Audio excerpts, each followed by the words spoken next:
Ini pelatihan, maju lagi, maju lagi.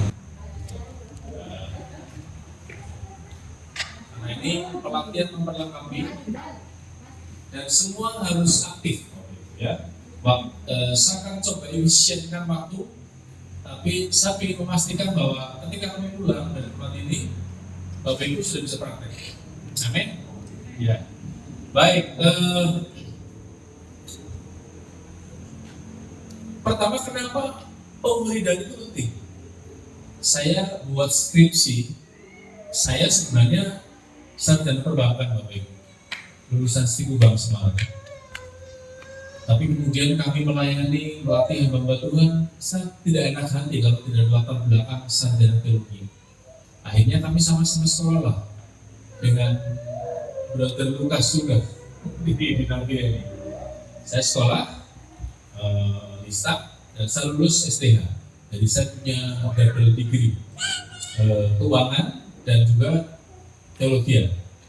Nah, skripsi saya juga kebetulan tentang pemuridan. Bill Hall bilang begini, salah satu praktisi dan penulis pemuridan dunia, dia bilang begini, gereja tanpa pemuridan ibarat gereja tanpa Kristus. Wow, keras sekali dia bicara. Kenapa? Karena detak jantung Tuhan Yesus itu jiwa-jiwa. Bagaimana orang-orang bisa menjangkau? Bagaimana orang-orang bisa berbelas kasihan dan kemudian pergi menjangkau ketika mereka diberitakan? Betul? Contoh ini, sekarang ini saya berdoa, Bapak Ibu berdiri maju ke depan, kemudian saya mengutus Bapak Ibu, pergilah kepada yang terhilang di Manokwari, Papua Barat, pergi ke Pegang, pergi ke Posi, pergi ke pulau-pulau, pergi dan beritakan Injil dalam nama Yesus, jangkau mereka bagi Tuhan. Dalam nama Yesus kami, Bapak Ibu pergi. Apa yang Bapak Ibu lakukan? Bapak Ibu tidak mengerti apa yang harus dilakukan.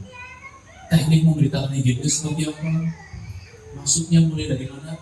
Itu yang akan kita ajarkan. Baik. Besok pagi kami ada pelatihan untuk hamba Tuhan, untuk pendeta-pendeta. Setelah pendeta-pendeta dilatih, mereka akan dikunjungi.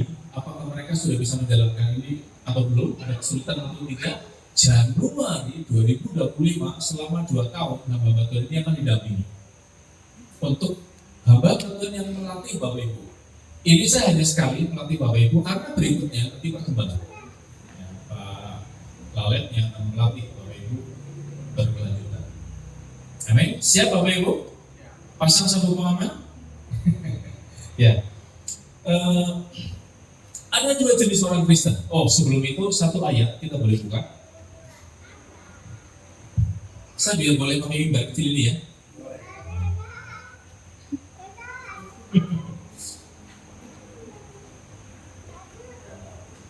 Karena saya justru akan banyak menggunakan Bible. Mari kita buka ayat firman Tuhan. Idealnya pelatihan begini,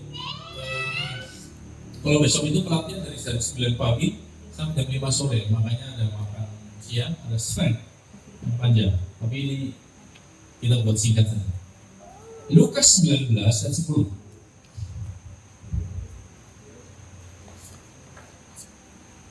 Oke, Lukas 19 ayat 10. Berkata bagaimana? Boleh bantu baca buat saya? Sebab anak manusia datang untuk apa? Mencari dan menyelamatkan yang terhilang. Siapa anak manusia? Tuhan Yesus.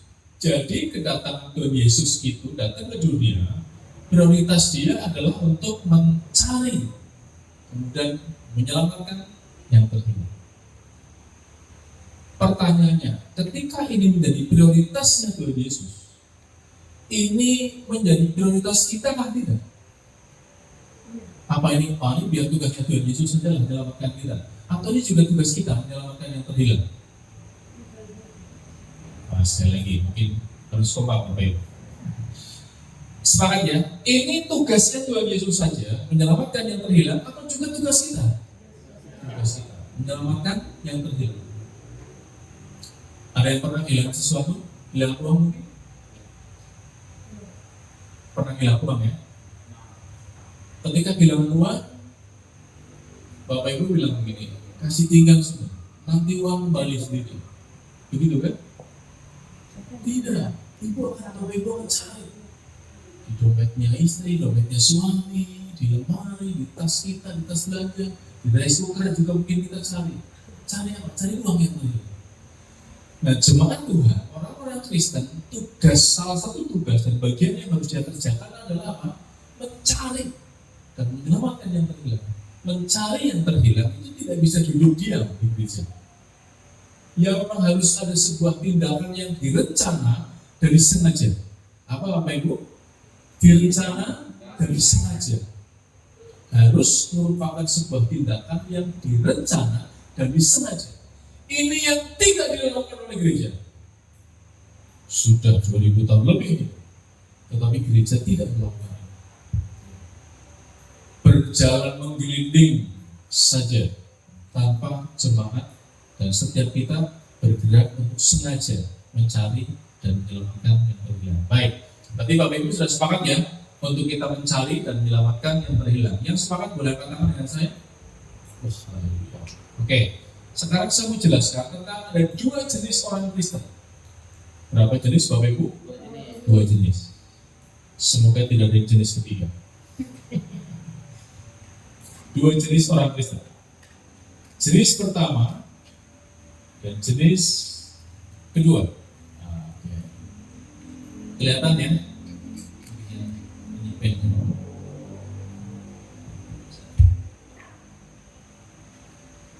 Jenis yang pertama adalah orang Kristen 4D. Apa Bapak Ibu? 4D. Orang Kristen jenis kedua adalah orang Kristen 4M. Apa Bapak Ibu? 4M. 4D itu apa?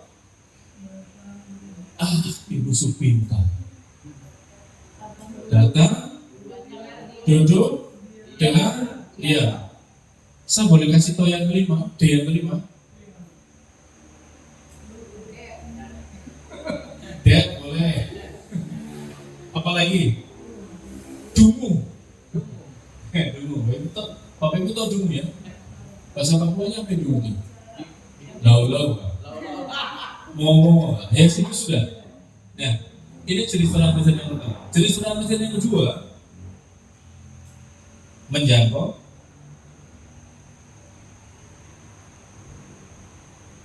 yang kedua, mengumpulkan.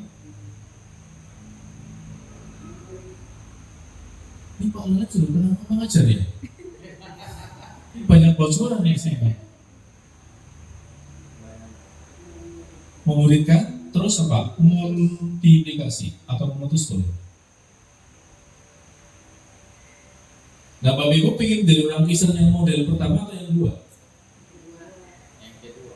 Yang paling enak tuh yang ini, Bapak Ibu. Betul? Ya, yang tinggal duduk, ikut ibadah, persembahan, perpuluhan, gitu. Pulang sudah, nanti ketemu lagi hari Rabu mungkin. Itu nyaman Bapak Ibu, betul? Saya juga pengen pilih yang ini Bapak Ibu, tapi tidak bisa. Dan kami memutuskan menjadi orang Kristen yang model ini. Menjangkau, mengumpulkan, memuridkan, kemudian melakukan multiplikasi. Ini menjadi pilihan kekristenan yang menggairahkan Bapak Ibu. Ketika Bapak Ibu memutuskan memilih ini, maka kekristenan Bapak Ibu tidak akan pernah sama. Menjadi orang yang begitu bergairah, begitu exciting. Amin. Hatinya begitu berkobar-kobar, dipenuhi dengan belas kasihan bagi jiwa-jiwa. Dan menyenangkan, tidak ada hal yang lebih menyenangkan ketika melihat seseorang yang mengalami kehancuran, kemudian melalui hidup kita, dia boleh mengalami sebuah perjumpaan dengan Kristus dan hidupnya berubah. Amin. Wow, itu menyenangkan sekali Bapak. Betul? Nah, itu menjangkau, mengumpulkan, memuridkan. Nah, kita akan mulai bagaimana belajar menjalankan. Ini satu ya.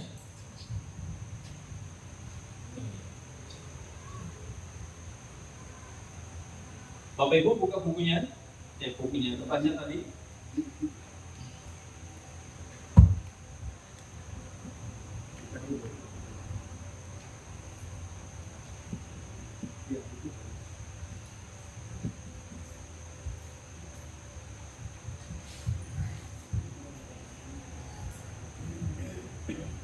Ya, sudah ketemu Bapak Ibu. Ya, itu saya beri waktu 5 menit atau 3 menit untuk membaca sedikit.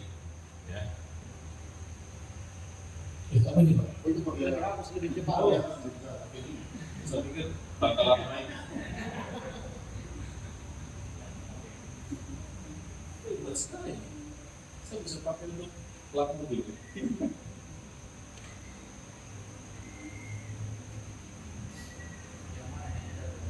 Iya, boleh. Kalau Pak Gembala udah ahli, udah piawai sekali.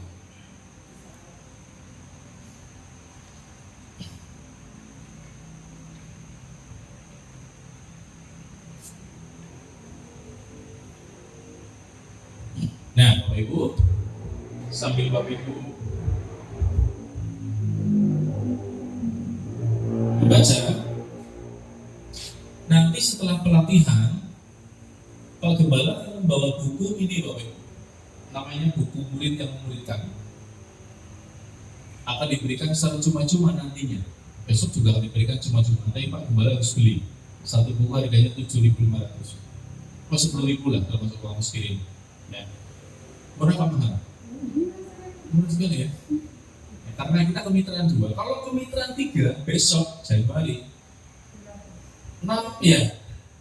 Sejumlah jemaat di tempat ini yang siap untuk dilatih oleh Pak Gembala. Misalnya Pak Gembala mendaftarkan 25, maka Pak Gembala akan pulang dari pelatihan, nginep di hotel 3 malam, itu membawa 25 dan dibagi secara cuma-cuma.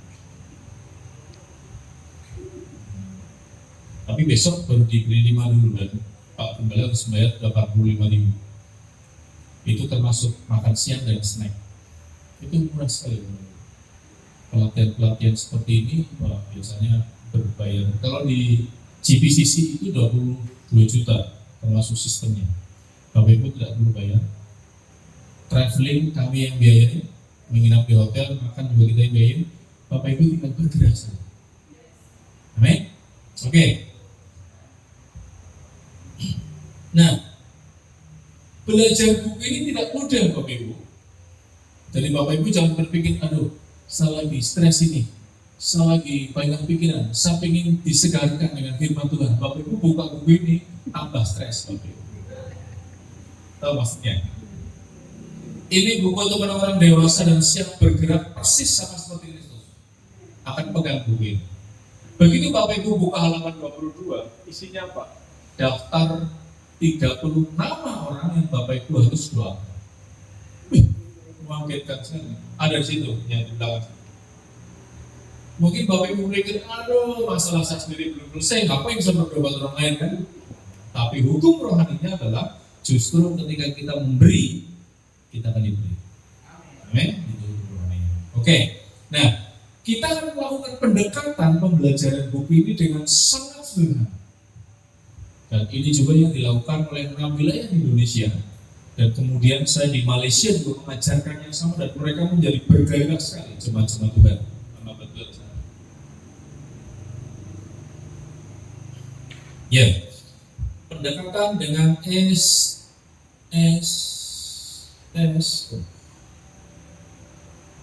Ini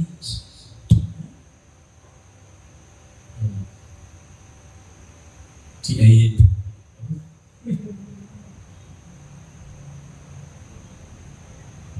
ya, bacakan dengan keras sama-sama dengan saya Bapak Ibu. SD 3. Ya. Jangan SD 4, SD 3 saja. SD 3 itu begini. S D betul ya? S D namanya SD 3. S yang pertama apa Bapak Ibu? S yang pertama adalah selamat. D yang pertama adalah dipulihkan. D D yang kedua, diperlengkapi. D yang ketiga apa? Diutus. Tapi malam hari ini kita akan belajar hanya yang pertama saja. Kita hanya akan belajar tentang selamat. Bagaimana mengajarkan tentang keselamatan. Bagaimana memastikan semua orang mengalami jaminan keselamatan.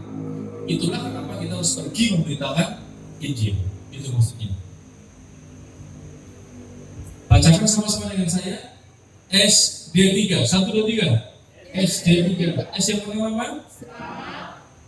Dipulihkan, diperlengkapi, diutus. Bapak Ibu, ini adalah hal esensi yang Yesus kerjakan selama di bumi. Betul? Yohanes 3:16 berkata bagaimana?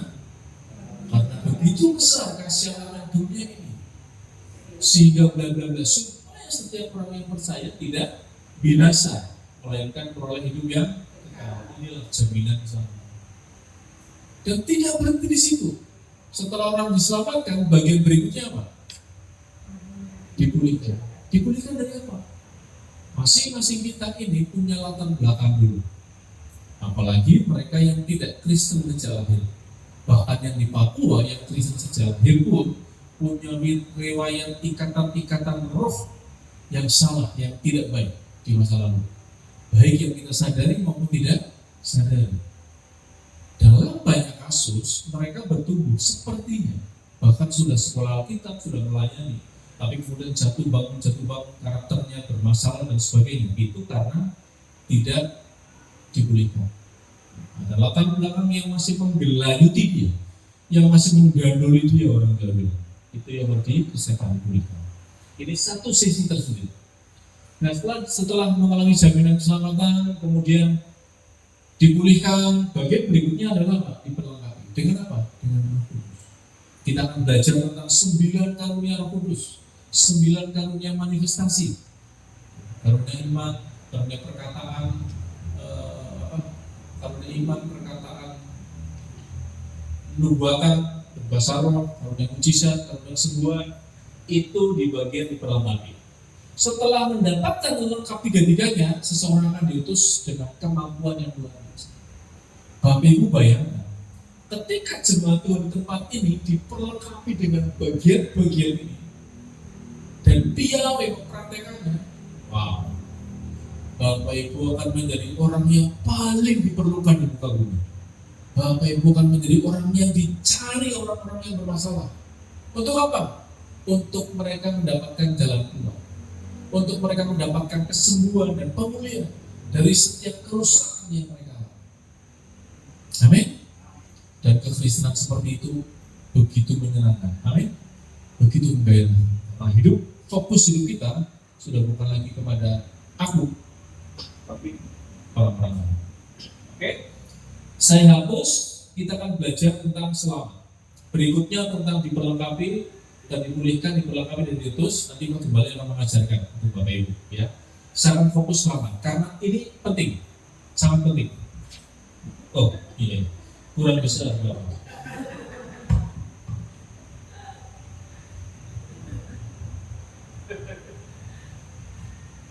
Bapak Ibu, di TTI The Timon Initiative atau Gerakan Pemulihan menghasilkan perintisan totalnya ada 11 buku selama 2 tahun.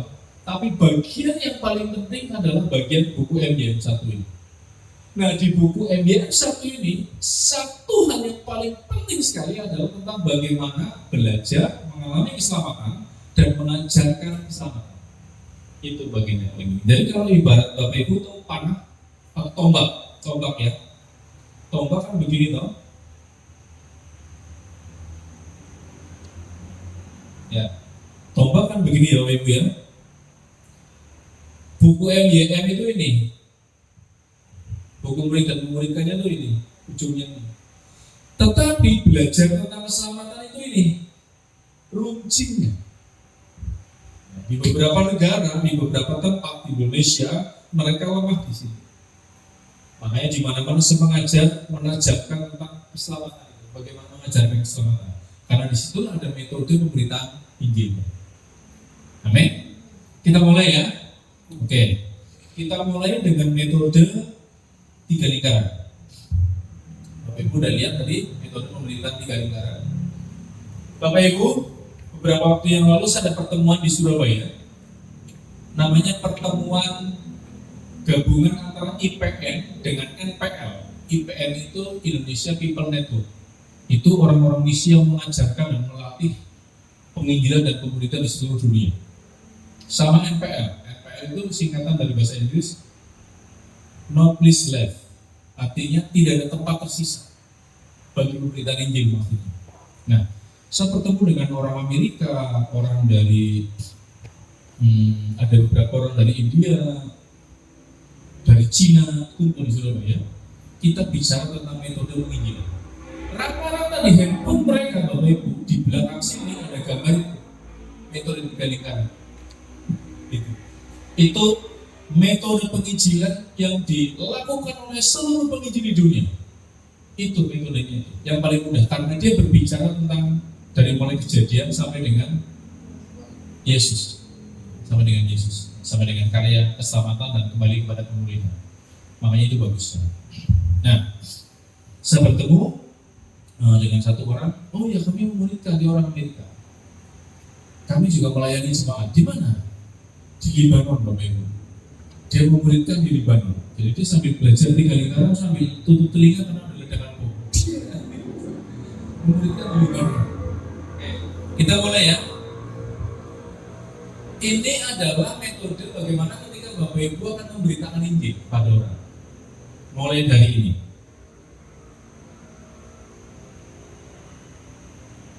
Rancangan Allah pada awalnya adalah sempurna. Oke? Tetapi dosa, di sini tulis dosa, membuat rancangan Allah yang sempurna menjadi, baru perhatikan tangan saya, rusak. Gambar kayak gergaji ini adalah gambar hati yang kemudian mengalami kerusakan. Bapak Ibu pernah lihat gambar hati yang begini? Hatinya apa? Patah hati, broken heart. Orang Jawa bilang broken heart. Orang-orang yang hidup dalam kerusakan berusaha menyelesaikan persoalan hidup mereka dengan berbagai cara. Salah satunya adalah dengan uang. Beberapa lagi dengan jabatan. Beberapa lagi dengan obat-obatan terlarang, minum mabuk dan sebagainya. Beberapa lagi dengan perdukunan atau sinkretisme agama dan sebagainya. Kabar buruknya adalah bahwa semua usaha manusia yang dilakukan ini tidak berhasil mereka mencapai kesempurnaan, tidak berhasil menyelesaikan persoalan kerusakan hidup mereka. Bagaimana agar mereka dipulihkan? Bagaimana agar mereka bisa keluar dari setiap kerusakan yang mereka alami di dunia? Bagaimana caranya? Berbalik dan percaya. Bapak Ibu garis begini, saya di sini tulis berbalik. Ada tulisannya di situ dan percaya. Kepada siapa? Kepada Tuhan Yesus. Kenapa? Karena dia sudah turun ke dunia, ada panah bawah, mati disalibkan, naik ke surga, dan menjadi raja dimuliakan. Supaya, di sini ada tulisan supaya, mereka yang telah berbalik dan percaya apa Ibu? Dipulihkan. Di sini tulis dipulihkan.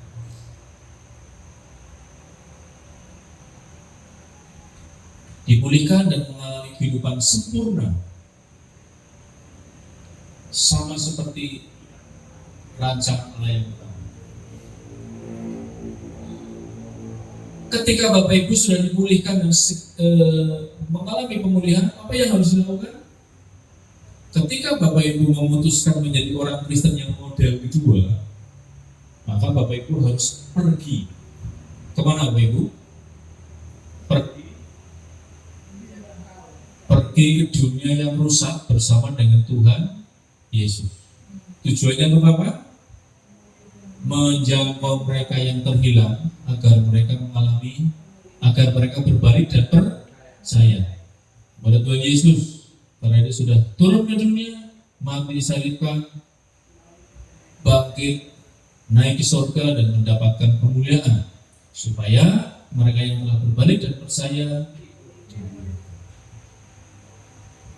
apa? Nah, kalau Bapak Ibu memberitakan Injil di rumah sakit, Bapak Ibu nggak perlu bawa whiteboard. Menjelaskan aliran nggak perlu. Ya, bisa bawa itu satu kali di pesawat.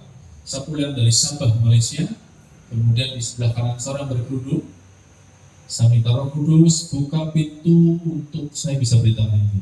Nanti ada berdoa dengan 5 jari. Ya. 5 jari itu begini. Jalan yang terbuka, hati yang terbuka, rumah yang terbuka, surga yang terbuka, orang yang terbuka.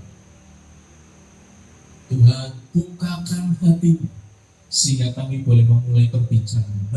Kemudian dia tanya, baru Bapak kemana ini? Oh, saya mau ke Indonesia. Oh, Bapak orang Indonesia ya, saya Indonesia. Baru, oh, saya pelatih bola basket. Perempuan pelatih bola basket pakai kerudung. Kita ngobrol. Saya ambil tisu makan. Kalau di pesawat kan dikasih makan ada tisu. Saya jelaskan tentang 3 limbah.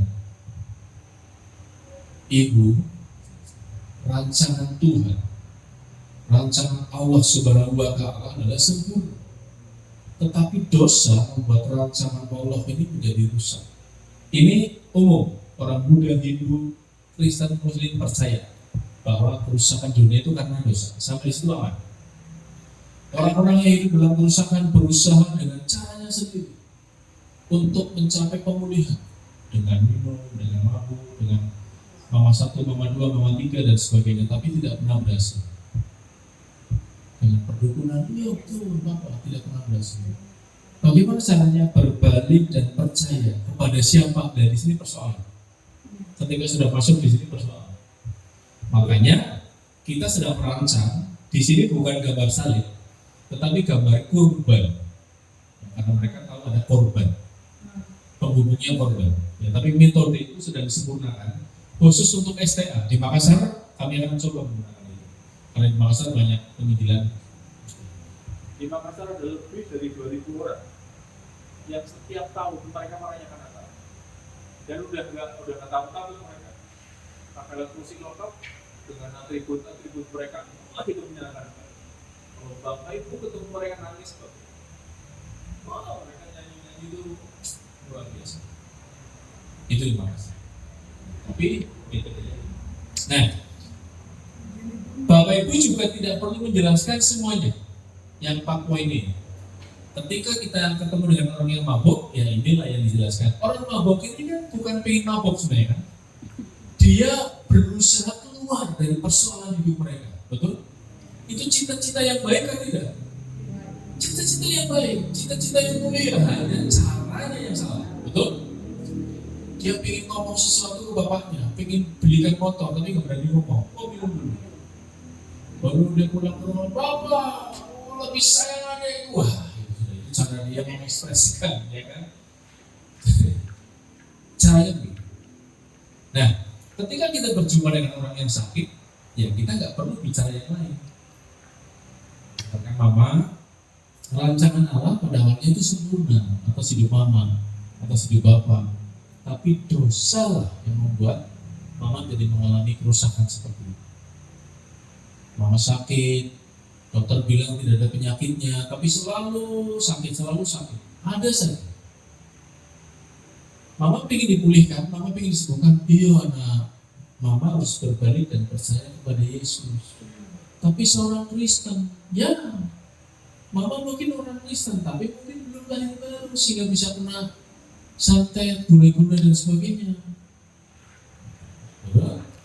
Mau dipulihkan, mau pimpin dia undang Yesus secara pribadi sebagai Tuhan dan Juru Selamat secara pribadi, kemudian baru kita berdoa buat sampai. Oke, kesempatan pertama, ada yang mau menjelaskan ini di depan sini? Saya jelaskan ulang. 1 menit saya akan jelaskan. Setelah itu Bapak Ibu masing-masing harus mencoba satu-satu. Oke, saya akan jelaskan. Rancangan Allah pada awalnya adalah sempurna, tetapi dosa membuat rancangannya yang sempurna menjadi rusak. Orang-orang yang hidup dalam kerusakan berusaha keluar dari kerusakannya dengan caranya sendiri, yaitu dengan minum mabuk, dengan obat-obatan, ganja, narkoba, perdukunan, dan sebagainya. Tetapi setiap usaha mereka ini tidak pernah berhasil. Bapak Ibu tahu ini gambar apa? Karet. Bapak Ibu tahu karet?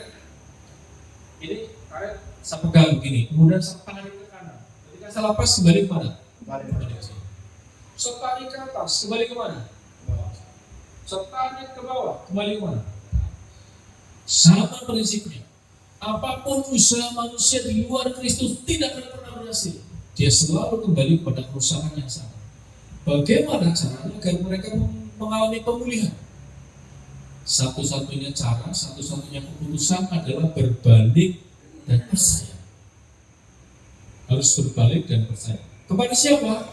Kepada Tuhan Yesus.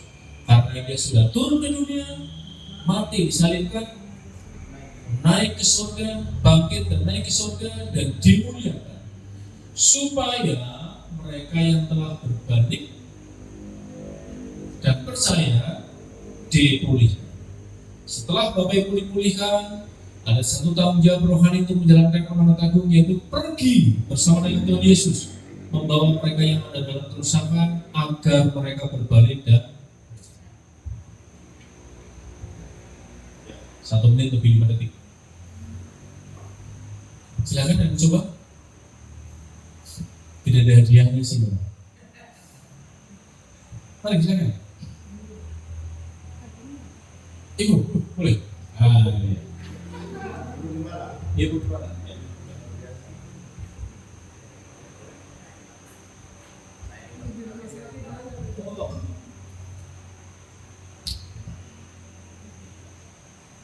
Jadi pas menjelaskan sambil ada di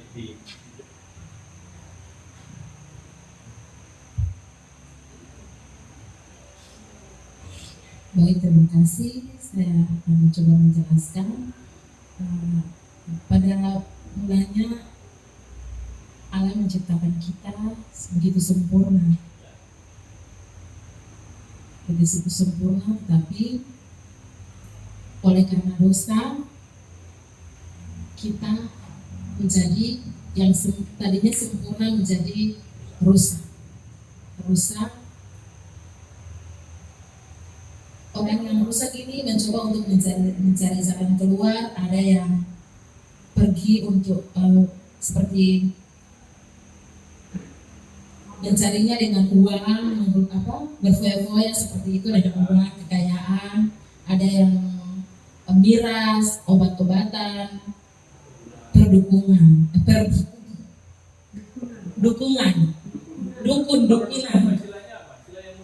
swangi. Ya, seperti itu. Ada yang mencoba keluar dari hal itu dengan seperti itu. Ya, dengan suami, pergi ke suami, tetapi tidak pernah berhasil.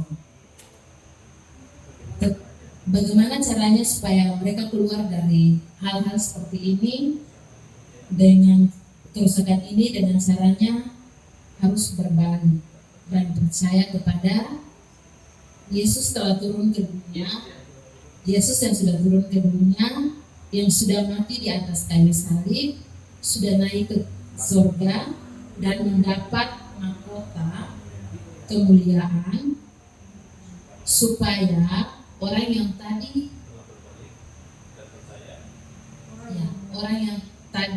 telah berbalik dan percaya dipulihkan kembali kepada hidup yang sempurna adalah rancangan Allah itu sendiri, dan kita yang sudah dipulihkan bersama Tuhan Yesus, kita harus pergi menjangkau orang-orang yang ada dalam kerusakan agar mereka kembali dipulihkan, agar mereka berbalik supaya mereka dipulihkan.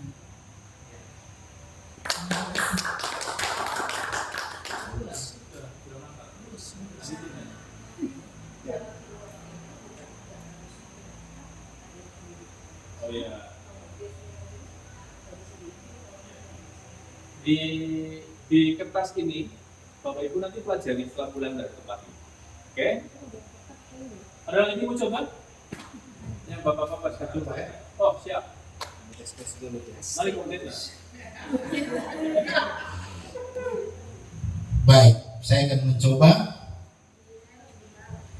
Yang pertama kan kita selalu jangan video saya jadi growing.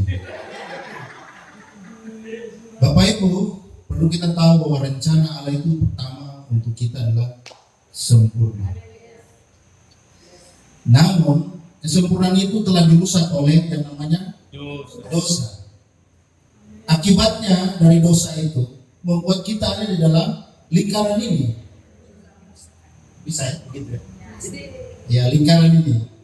Orang yang terkekang oleh dosa, mereka mencoba keluar untuk mencari kedamaian sendiri, yaitu mungkin dengan cara menghibur diri, melakukan aktivitas-aktivitas yang tidak memuliakan Tuhan, seperti mungkin narkoba, minum mabuk.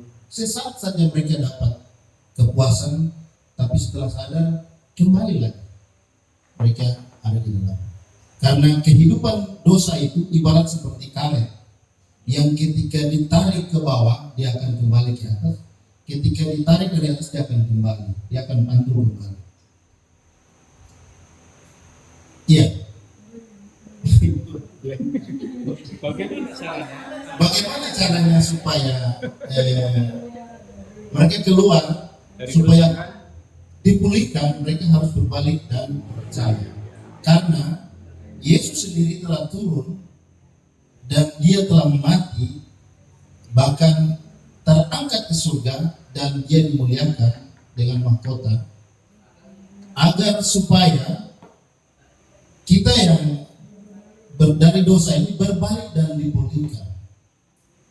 Kehidupan kita yang setelah dipulihkan, kita harus bertugas kembali untuk bersama-sama Tuhan Yesus untuk menjangkau mereka yang ada hidup dalam lingkaran ini, supaya mereka juga mendapat kehidupan yang baik, dipulihkan, dan mereka juga bisa hidup. Terima kasih.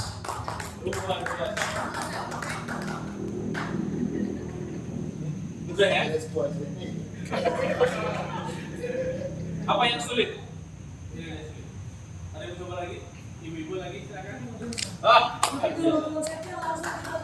Ya. Mau disip dulu saja. Tidak. Saya kan melayani mahasiswa saya mabuk, jadi nanti di sini saya stop. Ya, kontaknya sesuaikan. Sudah mulai ya? Ya, silakan. Wah, itu suara saya sambil di dalam. Baik, terima kasih. Manusia itu pada dasarnya dalam rancangan Allah adalah sempurna. Tetapi dosa membuat kita manusia itu berada dalam sebuah kerusakan, membuat kita menjadi rusak. Karena seperti mabuk ini, mabuk membuat engkau menjadi rusak. Engkau berada di dalam kerusakan ini.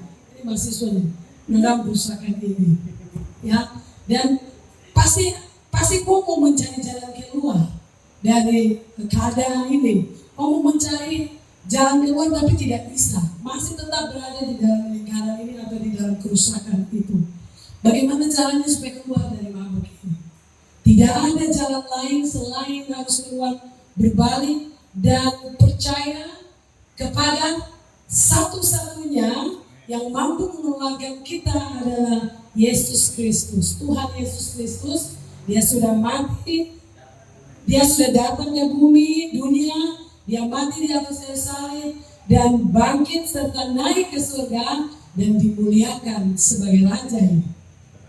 Supaya kita yang berbalik atau tukang mabuk ini, yang suka mabuk ini harus dapat berbalik pada Yesus supaya engkau dipulihkan dan saya dipulihkan.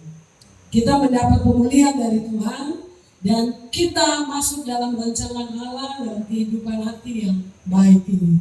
Supaya kalau saya dan kau sudah diselamatkan dalam rancangan yang sempurna ini, tugas kita adalah bersama Tuhan Yesus yang memulihkan kita pergi dan menyelamatkan dan bawa kepada Kristus mereka lain, teman-teman mabuk lain bawa pada Yesus.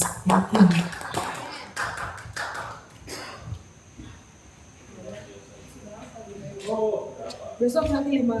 Amin. Nah, itu bagian pertama.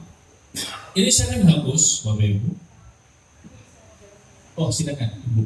Pendeta. Sedikit saja. Jadi begini, Bapak Ibu bisa ambil itu kalau kita menginjili orang mabuk. Tapi ada orang yang tidak mabuk, tapi kan dia harus lahir baru, betul? Jadi di sininya bisa ditambah. Jadi begini, rancangan Allah atas manusia sempurna, tapi dosa menimbulkan kerusakan. Manusia berusaha keluar dari kerusakan dengan apa? Pendidikan tinggi, ya. Tapi tidak juga membuat dia keluar dari kerusakan. Dengan jabatan tinggi, dengan sekolah Alkitab, dengan menjadi hamba Tuhan, tidak membuat mereka keluar dari kerusakan. Kalau mabuk, ya itu jelas. Tapi yang saya sebut tadi itu tidak kelihatan. Jadi saya di Nabire ada kelas begini tapi di penjara. 2 dari orang yang saya muridkan adalah S2, tapi mereka ada di penjara karena mereka membunuh. Artinya sekolah itu tidak membuat mereka keluar dari kerusakan. Sekolah yang tinggi itu, betul? Ya. Satu orang di sana adalah pendeta. Dia bilang, ibu saya pendeta. Bisnis saya jual beli manusia. Pendeta. Tapi hari ini ada di sel karena bisnisnya jual beli manusia, narkoba, dan penipuan. Sekolah kita pendeta. Berarti di sini hamba Tuhan, sekolah tinggi, benar nggak? Jabatan tinggi, betul tidak? Ya. Saya melayani di lapas di sini. Ada salah satu kepala dinas kemarin di dalam. Iya, di Manokwari. Artinya apa? Dan yang tadi yang Pak Pes bilang, minuman, dukun. Artinya semua usaha manusia tidak akan pernah berhasil. Baik itu yang negatif, baik itu yang positif. Anda sekolah tinggi, tapi tetap Anda bikin lagi karena memang rusak, dasarnya memang sudah rusak. Betul?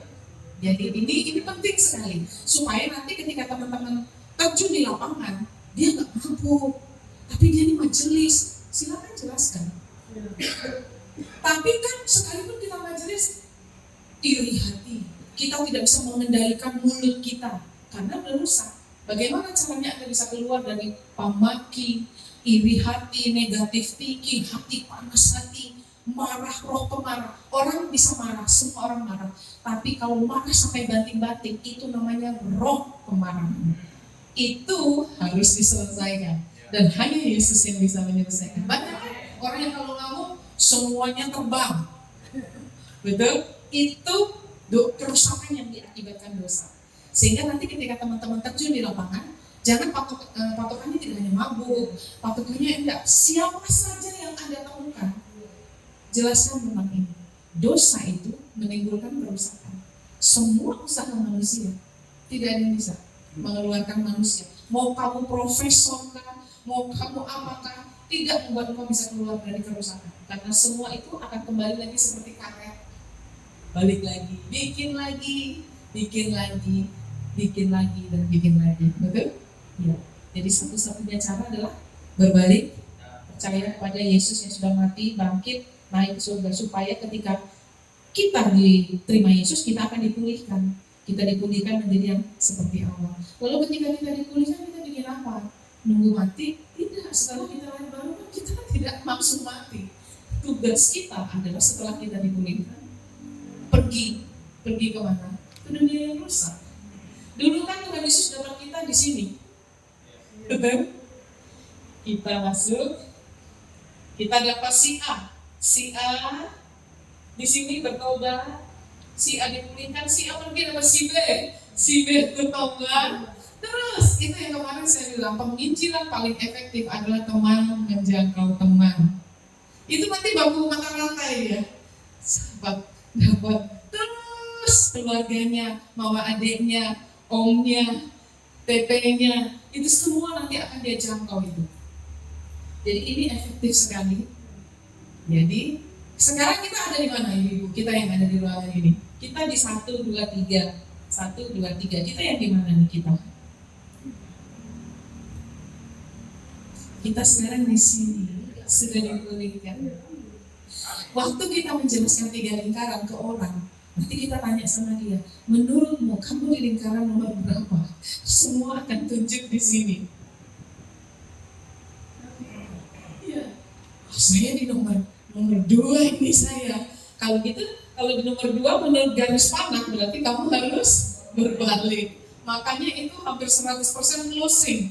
Pasti kita doakan dia terima Yesus. Karena ketika kita tanya, kamu ada di mana? Dia akan langsung bilang di sini. Ya, itu saja tambahan saya. Mungkin saya ada mau pertanyaan. Iya, silakan. Ini kan gambaran di mana kita harus melakukan. Namun saya mau tanya kira-kira metode. Kan mungkin ada contoh atau mungkin cara untuk kita masuk supaya menjangkau mereka ini. Ya. Kita dengan caranya seperti apa? Ya, jadi begini. Saya pulang ibadah dari SPC, memimpin ibadah pendeta Gidi, siang. Cita-cita saya mesti dari rumah makan Padang, saya makan dari rumah makan Padang sambil belajar. Ternyata ditelepon sama namanya Ibu Erna Lumsau, sama Nenek Modo, itu Timotiusnya Ibu Yuni, Timotiusnya istri saya. Mereka menjangkau satu komunitas, satu keluarga, saya nggak sebut namanya, itu mengalami persoalan yang aneh. Jadi anaknya mati, beberapa mati, meninggal dengan cara yang sederhana. Sakit perut, masuk rumah sakit, besoknya meninggal. Sakit kepala, makan bodrek, nggak sembuh-sembuh, panas, besoknya masuk ke rumah sakit, meninggal. Dan meninggalnya dengan cara yang nggak wajar. Sampai kemudian mereka ketakutan, terintimidasi keluarga ini. Mereka bilang, panggil pendeta saja. Nah, tidak semua pendeta ini kan rela untuk datang ke komunitas yang bukan jemaatnya. Bukan jemaat ini, bukan jemaat saya, apa yang saya datang sana? Dan kebetulan dia dari GKI. Nah, pendetanya kan tidak umum mengundang pendeta ke rumah untuk mendoakan mereka, kecuali kalau sakit parah, meninggal dan sebagainya mereka kan. Ya, alhamdulillah saya datang. Begitu kumpul mereka, shalom, bapak ibu, om, tante, apa kabar, baik bapak. Ya, saya dengar bapak ibu mengalami persoalan gini, baik, saya akan jelaskan. Ada yang punya kalender bekas, saya minta kalender bekas. Hanya mereka keluarkan kalender bekas, saya pasang dicolokin paku di dinding dan saya jelaskan. Jadi bapak ibu, apa yang dialami oleh keluarga ini itu karena dosa. Rancangan Allah pada awalnya itu sempurna, saya jelaskan di bekas kalender tadi. Tapi karena dosa lah yang membuat keluarga bapak ibu mengalami kematian yang tidak wajar ini. Padahal mereka adalah majelis, beberapa mereka majelis. Bagaimana caranya agar kita dipulihkan? Kita harus berbalik dan percaya kepada Yesus. Mungkin bapak ibu sudah Kristen, tapi belum ada Yesus di dalam hidup bapak ibu. Inilah saatnya bapak ibu untuk berbalik dan percaya kepada Yesus agar dipulihkan. Bapak ibu mau, saatnya mereka mau bangkit berdiri. Saya minta semua bangkit berdiri, kemudian saya pimpin mereka untuk menerima Yesus sebagai Tuhan dan Juru Selamat secara pribadi. Bapak ibu buka halaman 23 kan?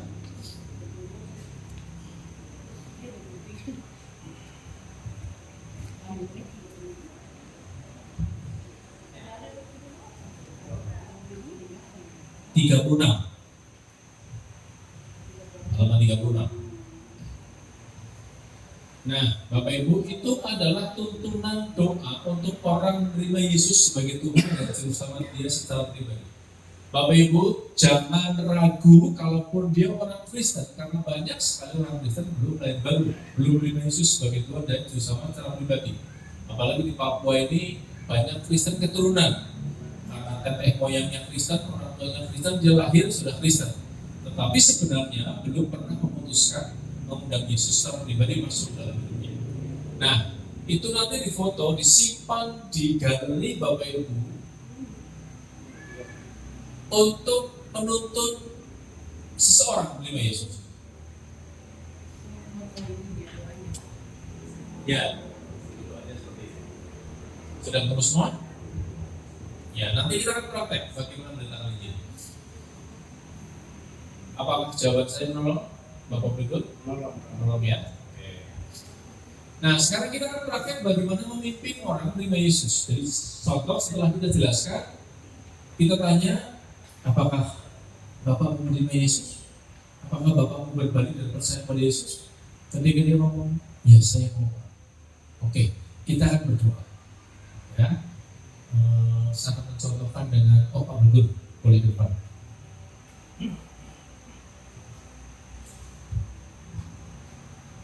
Kalau Bapak Ibu sudah terbiasa mendoakan orang menerima Yesus dengan bahasa sendiri, silakan.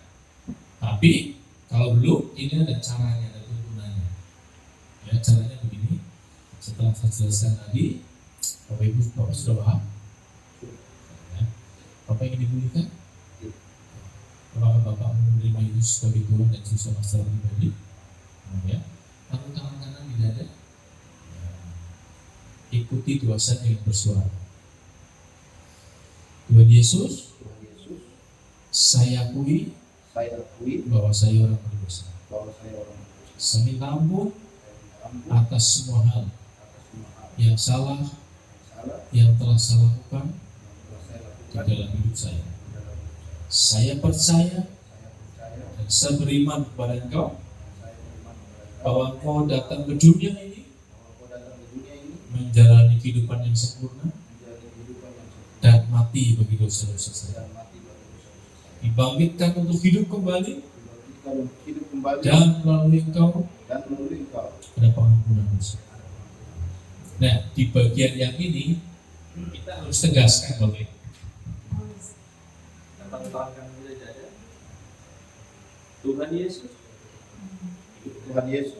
aku menerimamu sebagai Tuhan dan Juru Selamatku sekarang. Silakan datang dalam hidupku, aku pilih. Terima kasih karena Engkau menerimaku dalam nama Yesus. Haleluya. Amin. Sekarang Tuhan Yesus sudah ada dalam hidup. Baru kita berdoa buat sakitnya. Siapa yang menyembuhkan? Yesus. Orang terus kerasukan juga begitu. Tapi Yesus, tanya bagaimana perasaan Bapak? Pegang tangan dia, kita berdoa. Laki-laki dengan laki-laki, Pak Pris bilang belum.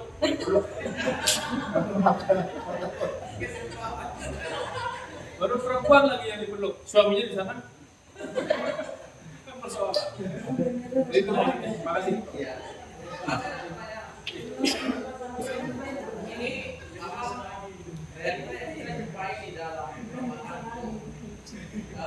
tentang orang Kristen ya, yang kita layani itu orang percaya.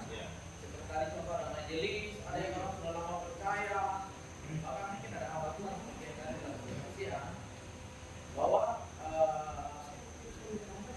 untuk membawa mereka agar berbalik dan percaya itu, apakah perlu kita jelaskan walaupun Anda sudah percaya tapi masih terikat dalam kedagingan, hidup dalam dosa, itu sama terjadi bisa seperti itu.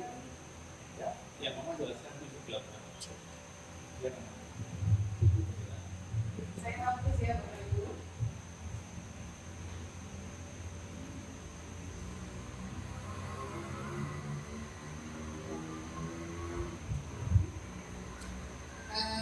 Supaya kita tahu siapa sebenarnya yang harus kita injili dan bagaimana kita menginjili orang.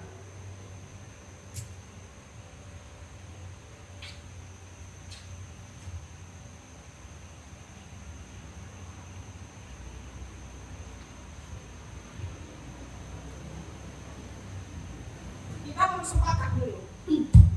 Dunia ini hanya dibagi dua saja, gelap dan terang. Tidak ada abu-abu ya. Hanya ada dua saja dunia ini, gelap dan terang.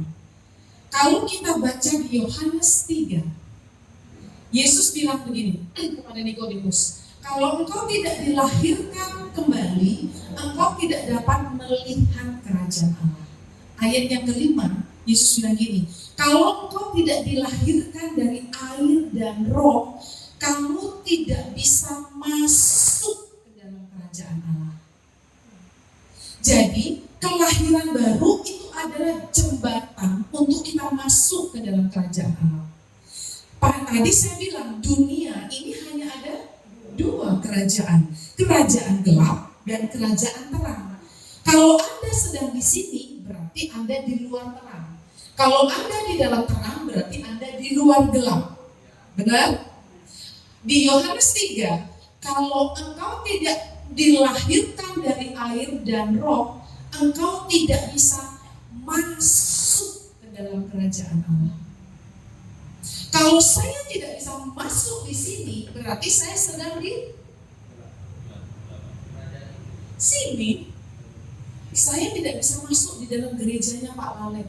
Artinya saya sedang di jalan, di luar. Kalau sekitar saya tidak bisa masuk, artinya saya sedang di luar.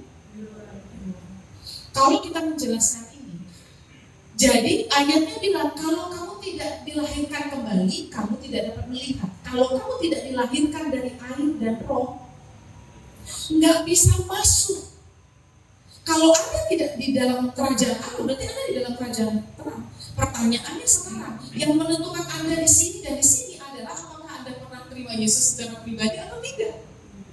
Oh, sudah pernah Bu, saya sudah pernah lahir baru. Kapan? Waktu baptisan. Bukan, baptisan itu bukan lahir baru. Baptisan itu tanda orang yang sudah lahir baru. Baptisan itu kan pemakaman. Lahir baru ini matinya. Hanya orang yang sudah mati yang boleh dikubur. Karena ketika kita lahir baru, manusia daging kita mati, manusia roh kita hidup. Makanya ketika yang kemarin, pertemuan kemarin ketika kita berdoa terima Yesus, kan saya ada doanya yang versi saya, bukan versi yang ini. Hari ini saya pindah dari manusia daging menjadi manusia roh. Saya pindah dari maut ke dalam hidup. Saya pindah dari gelap ke dalam terang. Jadi entah dia orang baik, kayak kelihatan orang kudus, ketika kita menjelaskan prinsip ini, pertanyaan yang kedua adalah, Anda sudah pernah berdoa secara pribadi, mengundang dia masuk ke dalam hati Anda sebagai Tuhan dan Juru Selamat? Jelas ya? Jadi bukan karena Anda majelis, bukan karena Anda pendeta. Kita pernah mengajar prinsip ini bahkan ke orang Sinode, salah satu denominasi gereja di Papua ini. Dan dia tidak mengerti, padahal itu doktor teologi. Prinsipnya tidak jelas tentang lahir baru. Bahkan banyak orang yang tidak tahu hamba Tuhan. Karena kebanyakan, makanya kan nanti ketika teman-teman kita kumpul hamba Tuhan, kenapa kita harus injilin orang Kristen? Nah, biasanya ada pertanyaan begitu. Kan orang Kristen, kenapa harus kita injilin? Karena ini sudah lahir baru apa belum? Kamu mengerti ya? Jadi mudah sekali gitu. Gelap terang. Firman Tuhan bilang, kamu bisa ada di sini kalau kamu dilahirkan kembali. Bukan. Ayatnya bahkan makanya ada ayat hafalan yang Bapak Ibu harus, terutama Yohanes 3 ini Bapak Ibu harus hafal ceritanya. Dan 1 Yohanes 5 ayat 11-12 itu wajib dihafalin. 1 Yohanes 5 11-12 itu sangat jelas sekali Ibu. Bapak-bapak. Dan inilah kesaksian itu. Allah telah mengaruniakan hidup yang kekal kepada kita. Dan hidup itu ada di dalam anaknya. Firman-Nya bilang gini, barang siapa memiliki anak, ia memiliki hidup. Barang siapa tidak memiliki anak, ia tidak memiliki hidup. Ayatnya nggak bilang gini, barang siapa percaya anak, barang siapa menyembah anak. Betul? Ayatnya bilang barang siapa memiliki. Tapi kan saya percaya Yesus, Bu. Betul. Tapi firman-Nya juga bilang, kau percaya bahwa hanya ada satu Allah saja, itu baik. Tapi setan-setan juga percaya dan mereka gemetar. Jadi tidak cukup hanya percaya Yesus, setan juga percaya Yesus, tapi kan nggak masuk surga. Betul? Makanya kemana saja kami pergi, kita ngurusin dengan titel sekolahnya, titel agamanya, kita pasti akan tantang dia menerima Yesus sebagai Tuhan dan Juru Selamat. Karena ini masalah keselamatan. Kemudian tadi Pak Budi bilang, bagaimana caranya kita memahami cara jalan masuknya. Jadi mulai sekarang Bapak Ibu pasang telinga. Kalau sudah mulai dengar ada orang sakit, langsung boleh saya doakan. Apalagi misalnya Ibu pas di kantor, ini sudah didiagnosa, tapi tidak ada apa-apa. Itu bagiannya kita. Dengar nanti, oh di SMP ini ada kerasukan masal, langsung aja datang. Karena rata-rata teman-teman hamba Tuhan, mereka hanya mengusir setannya, tapi tidak memindahkan mereka dari gelap ke dalam terang. Bisa nggak setannya pergi? Bisa, tapi kita balik lagi. Begitu. Jadi kayak pakai minyak urapan yang dari Israel itu, ya nggak keluar setannya.